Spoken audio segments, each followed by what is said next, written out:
ቤሉልና አዶናይ በኑኑ ምክንያት ተደባደቡ። ሊዛ የሆነ ነገር ጠርጥራለች። ቤሉልን እያስጨነቀችው ነው። በሌላ በኩል ደግሞ መሲን እግሯ ስር ወድቆ ቴዲ ይቅርታ እየጠየቃት ነው። እንደ ቴዲ አይነት አስመሳይ ሰው ግን በዚህች ምድር ያለ አይመስለኝም። ምን አይነት ጉድ እንደሆነ አላውቅም። ታውቃላችሁ፣ እባብ ከባብ የባሰ እስስት በየሴኮንዱ የሚቀያየር እንደ መሲ ደግሞ ጅል ፍቅር ፍቅር የሚያጫውተው ሰው አይቻላቅም። አሁንም እኮ እግሯ ላይ ተደፍቶ ይቅርታ አድርግልኝ እያለ ሲያስመስል ልቧ ለስለስ ብሏል።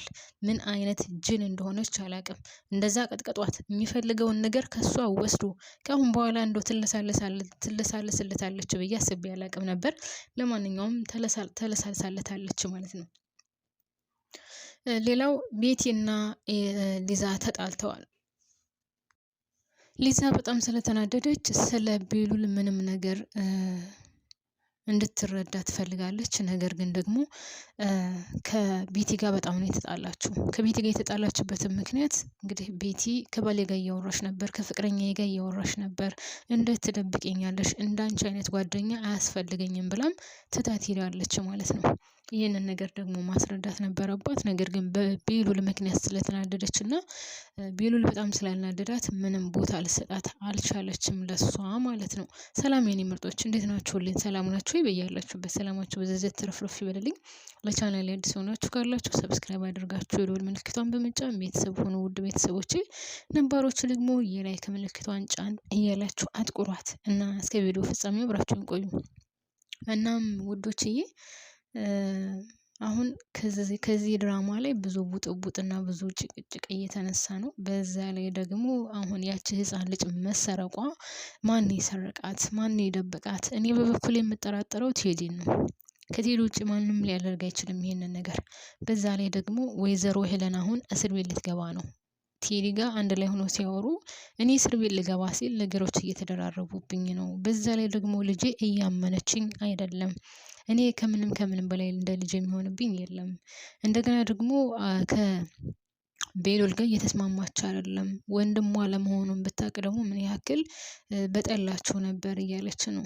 ከቤት ውጣ ስላለችው ያው ኤልሹ በጣም ተናዳለች እና ቴዲ ደግሞ ምንም ችግር የለውም፣ ልጅሽም ልጅሽ ናት፣ ካንቺ ልትርቅሽ አትችልም፣ ስለዚህ አታስቢ። እናንተ ግን ልክ እንደማያውቅ ሆኖ ማለት ነው። ለመሲኮ የነገራት እሱ ነው።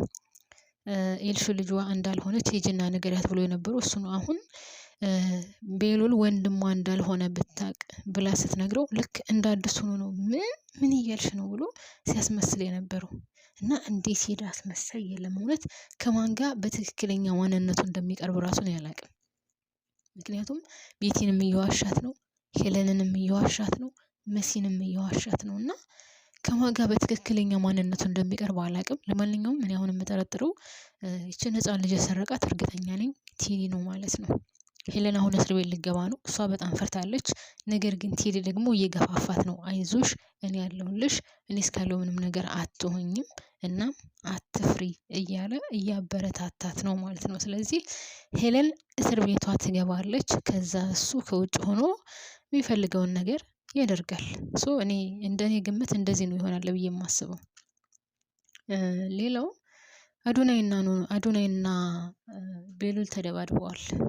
እንግዲህ አዶናይ ኑኑን ያው ከዚህ በፊት የሚጠይቃን ነበር፣ እባክሽን ገጠር ወሰጂኝና እዛ መረጃ አገኛለሁኝ እያለ እየለመናት ነበርና ዛሬ ደግሞ በጣም ስለከፋውና በጣም ከሚገባው በላይ ውስጡ ስለተጎዳ የሚፈልገው ነገር በሚፈልገው መንገድ እየሄደለት ስላልሆነ ኑኑን ለማዋራት ፈልጎ እንግዲህ አሁን በነገራችን ላይ ቤሉል በጣም ስለሚቸኩልና በጣም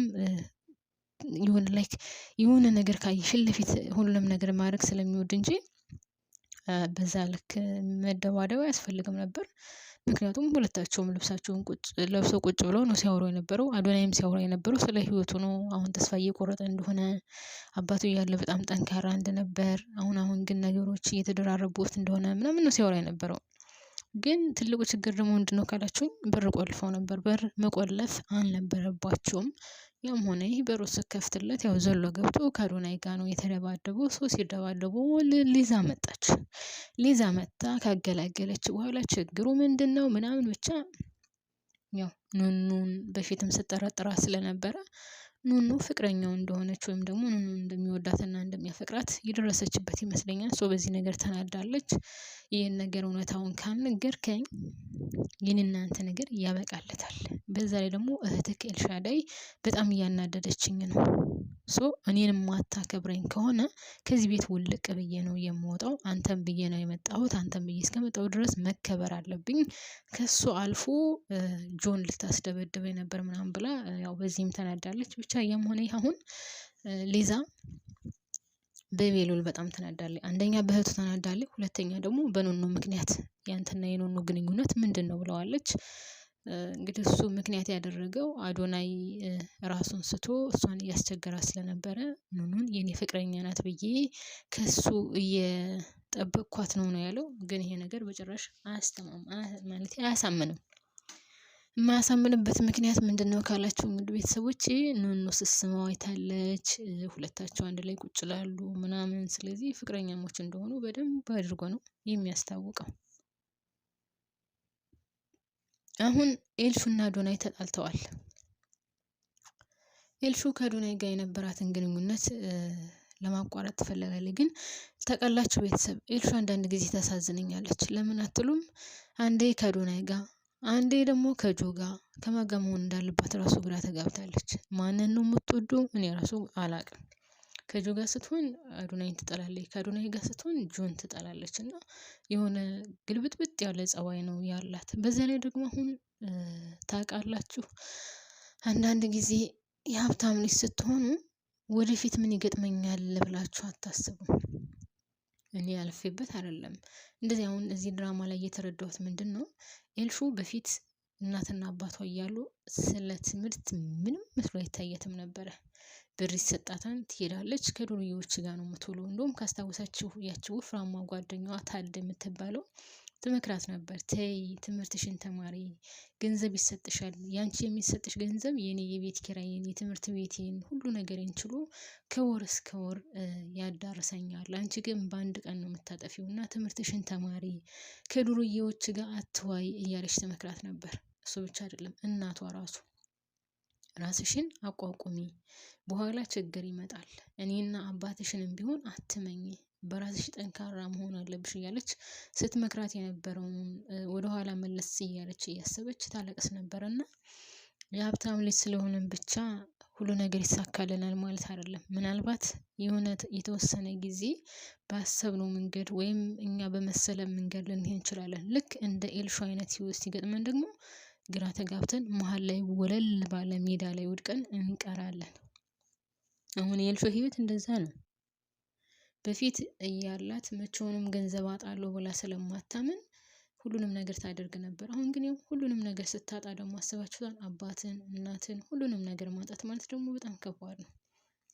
እና ይመስለኛል አሁን ኤልሹም ሳትደርስበት አትቀርም። ምክንያቱም ቤሉል ያንን አባቱ የጻፈውን ምን ነበር የሚባለው ማስታወሻ፣ እሱን አንብቦ ነው ኤልሹ የእሱ ልጅ እንዳልሆነች ያወቀው ወይም እህቱ እንዳልሆነች ያወቀው። አሁንም ኤልሹ ያንን ማስታወሻ ለማንበብ የከፋፈተችው ነው። ስለዚህ ያንን ማስታወሻ ስታይ ደግሞ አባቷ እንዳልሆነ ስታውቅ ምን እንደሚፈጠር መድኃኒዓለም የሚወቀው። እና አሁን ከዚህ ድራማ ላይ ብዙም የሆነ የማይሆን ነገሮች ይፈጠራሉ ብዬ አስባለሁ። ሌላው መሲና ማነው ስሟ ቤቲና ሊዛ ተጣልተዋል። ቤቲና ሊዛ ተጣልተው እንግዲህ ቤቲ በጣም ተናዳ ሄዳለች። የመሰላት አሁን ቴዲን የምታዋራው ቴዲን የምትጻጻፈው ምናምን ነው የመሰላት። ግን እሱ እንደነበረ ያስቸግራት የነበረው ሊዛን ብትሆን ልትገልጽላት አልፈለገችም ሳይሆን ሲጀመር አልተረዳቻትም። እሱ መስሎ አልታያትም። ካስታወሳችሁ ከዚህ በፊት ሂደን እናገኘዋለን፣ ማን እንደሆነ እናየዋለን ምናምን እያለቻት ነበርና አሁን ሊዛ በጣም ስለተናደደች ስለዛ ነገር ማስረዳት አልፈለገችም። ስለዛ ነገር ምንም ማለት አልፈለገችም እና ምንም አላለቻትም። ስለዚህ ቤቲ ደግሞ በጣም ተናዳ ያንቺ አይነት ጓደኝነት ቢቀርብኝ ይሻለኛል፣ ከኔ ተደብቀሽ የኔን ቦይፍሬንድ ወይም ደግሞ ወደፊት አገባዋለሁ ብዬ ያሰብኩትን እያጫወትሽው ነው ብላ በጣም ተናዳ ከዛ ቤት ወጥታ ሄዳለች ማለት ነው። ነገር ግን ከዛ ቤት ወጥታ ብትሄድም አሁን ወደ ቴዲ ቤት ቀጥታ ብትሄድ የምታገኘው መሲን ነው። አይ ቴዲ የገለባበጠውን ሴቱን። ለማንኛውም እኔ እዚህ ላይ ያበቃለሁ። ውድ ቤተሰቦቼ ላይክ እና ሰብስክራይብ አድርጉልኝ።